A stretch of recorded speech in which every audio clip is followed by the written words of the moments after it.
Assalamualaikum warahmatullahi wabarakatuh.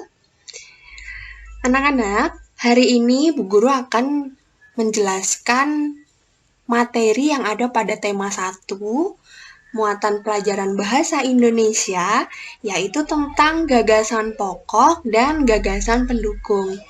Kemarin, anak-anak sudah mengerjakan soal pretest. Soal pretest itu berisi tentang pengetahuan awal tentang paragraf dan kalimat. Nah, yang Bu Guru harapkan setelah kalian mengerjakan pretest itu, ingatan kalian jadi kembali apa yang sudah kalian pelajari pada kelas 3 mengenai paragraf, mengenai kalimat, itu akan digunakan di kelas 4 ini. Nah, materinya adalah tentang gagasan pokok dan gagasan pendukung. Sekarang kita perhatikan bacaan berjudul Pawai Budaya. Bacaan ini kemarin sudah Bu Guru masukkan pretest ya. Bacaan berjudul Pawai Budaya terdiri dari 5 paragraf. Setiap paragraf itu ditandai dengan adanya kalimat yang menjorok ke kanan. Ditandai dengan adanya sebuah kalimat di awal yang menjorok ke kanan. Nah, masing-masing paragraf ini memiliki gagasan pokok dan memiliki gagasan pendukung.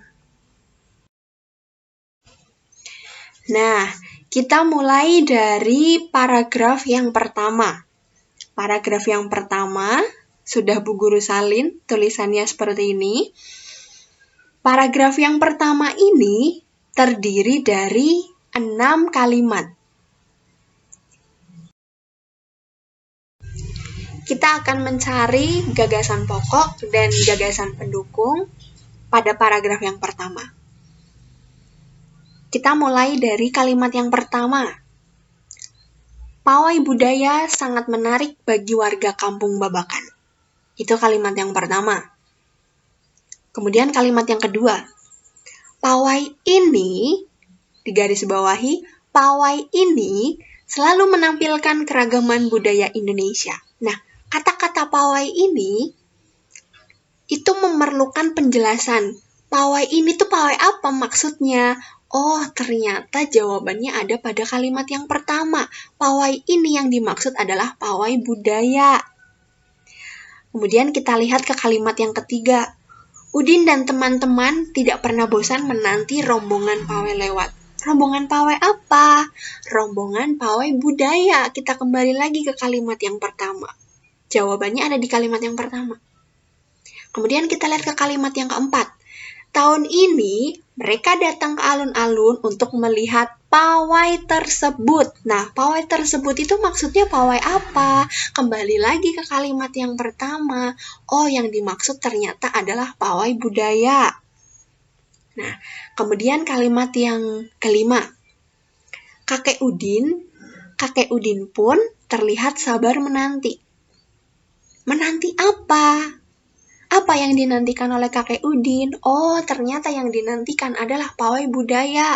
Kembali lagi ke kalimat yang pertama. Kemudian kalimat yang terakhir. Terdengar suara gendang yang menandakan rombongan pawai semakin dekat. Rombongan pawai apa yang dimaksud? Oh, kita kembali lagi ke kalimat yang pertama. Ternyata yang dimaksud adalah rombongan pawai budaya. Nah, jadi kalimat yang pertama itu kalimat yang berdiri sendiri.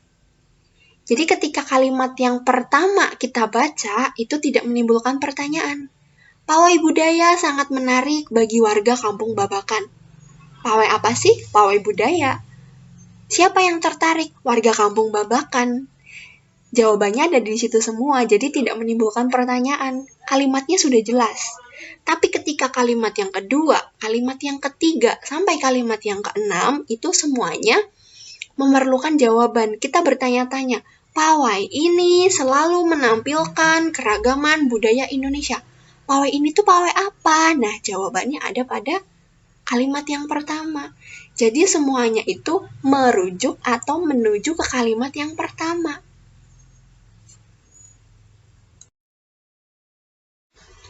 Jadi, pokok pembahasan atau inti dari paragraf yang pertama itu terletak pada kalimat yang pertama.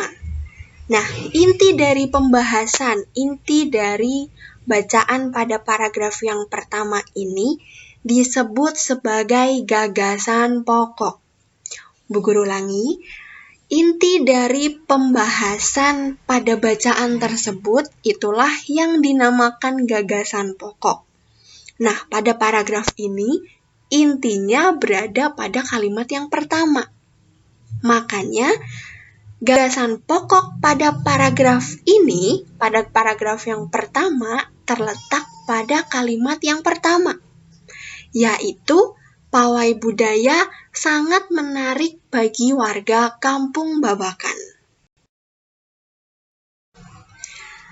Gagasan pokok itu tidak harus sama persis dengan kalimat yang jadi inti, kalimat yang jadi rujukan. Tadi kalimat intinya itu ada pada kalimat yang pertama. Pawai budaya sangat menarik bagi warga Kampung Babakan. Tetapi untuk gagasan pokok, kita tidak harus sama persis menuliskannya. Yang penting, maknanya sama, artinya sama. Maksudnya sama. Jadi misalkan kita tulis dengan kata-kata yang lain, yaitu warga Kampung Babakan sangat tertarik dengan pawai budaya. Itu boleh. Ya, jadi mau persis dengan kalimat yang pertama boleh. Kita ganti kata-katanya yang maknanya sama, yang artinya sama juga boleh. Setelah kita menentukan gagasan pokok, barulah setelah itu kita bisa menentukan gagasan pendukung. Gagasan pendukung adalah kalimat-kalimat yang menjelaskan dari kalimat inti. Kalimat-kalimat yang tidak bisa berdiri sendiri. Kalimat-kalimat yang merujuk atau menuju pada kalimat inti.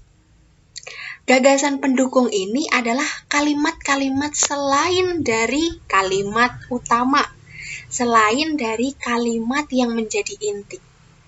Nah, tadi kan kalimat intinya ada pada kalimat yang pertama. Maka gagasan pendukungnya ada pada kalimat yang kedua, 3, 4, 5, dan 6. Jadi sisanya itu masuk ke gagasan pendukung. Gagasan pendukung yang pertama ada pada kalimat yang kedua, yaitu pawai ini selalu menampilkan keragaman budaya Indonesia. Gagasan pendukung yang kedua ada pada kalimat yang ketiga, yaitu Udin dan teman-teman tidak pernah bosan menanti rombongan pawai lewat. Begitu seterusnya, sampai kalimat yang terakhir. Jadi, gagasan pokoknya ada 1, gagasan pendukungnya ada 5 untuk paragraf ini. Gagasan pokok ada di awal, ada di kalimat yang pertama, gagasan pendukungnya ada pada kalimat yang kedua, 3, 4, 5, dan 6. Setelah penjelasan tadi, maka kita bisa menyimpulkan tentang ciri-ciri gagasan pokok, yaitu yang pertama, gagasan pokok itu berisi inti atau pokok pembicaraan. Yang kedua, kalimat pada gagasan pokok itu bisa berdiri sendiri. Yang ketiga, kalimat pada gagasan pokok tidak menjelaskan kalimat lain. Sekarang kita coba cari gagasan pokok dan gagasan pendukung pada paragraf yang kedua. Kita lihat pada kalimat yang pertama. Di barisan pawai terdepan, Bu Guru ulangi, di barisan pawai terdepan terlihat rombongan laki-laki mengenakan kemeja putih, jas merah, dan topi tinggi dengan hiasan keemasan. Itu kalimat yang pertama. Kemudian kita ke kalimat yang kedua. rombongan perempuan mengenakan baju cele. Nah, kalimat yang pertama menjelaskan tentang rombongan laki-laki. Kalimat yang kedua menjelaskan rombongan dari perempuan. Tapi rombongan ini dari mana? Kita lihat ke kalimat yang ketiga. Baju ini terdiri dari atasan putih berlengan panjang serta rok lebar merah. Baju ini. Nah, ketahuan kalau dari kata-kata baju ini, kalimat yang ketiga itu tidak bisa berdiri sendiri. Ditandai dengan adanya kata-kata baju ini. Nah, dia tidak bisa berdiri sendiri. Kemudian ke kalimat yang selanjutnya. Langkah mereka, langkah mereka di garis bawah diiringi oleh suara tifa, alat musik dari Maluku. Nah, langkah mereka itu langkah siapa? Artinya kalimat itu tidak bisa berdiri sendiri. Kemudian yang selanjutnya, bunyinya seperti gendang, namun bentuknya lebih ramping dan panjang. Nah, bunyinya seperti gendang. Bunyi apakah ini? Nah, kalimat itu pun juga tidak bisa berdiri sendiri. Kemudian kita lihat kalimat yang terakhir. Budaya Maluku sangat unik dan menarik. Nah, kesimpulannya dari kalimat 1, 2, 3, 4, dan 5 ternyata disimpulkan bahwa yang diceritakan di atas itu intinya adalah tentang budaya Maluku yang sangat unik dan menarik. Jadi, berbeda dengan tadi paragraf yang pertama. Kalau intinya itu ada di kalimat awal, pada paragraf yang kedua ini, intinya berada di akhir. Jadi dijelaskan dulu, baru kesimpulannya atau intinya diletakkan di akhir paragraf. Maka, gagasan pokok pada paragraf kedua ini adalah budaya Maluku sangat unik dan menarik.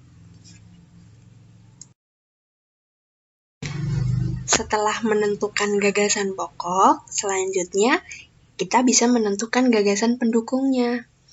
Gagasan pendukung adalah kalimat-kalimat selain gagasan utama.